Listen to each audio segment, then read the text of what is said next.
Este es Paco. Quizá lo conozcas porque es el típico que aplaude al aterrizar.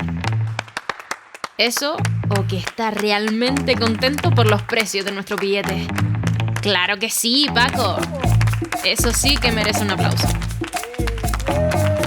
Canary Fly. Paga menos, vuela más.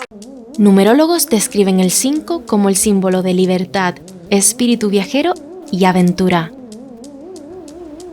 5.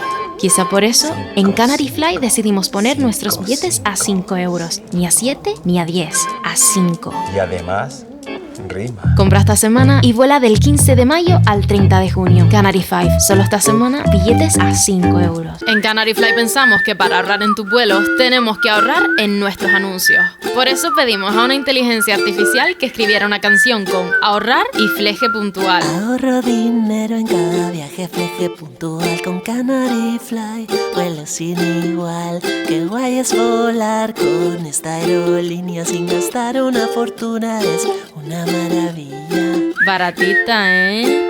Pero pegadiza. Canary Fly. Paga menos, vuela más.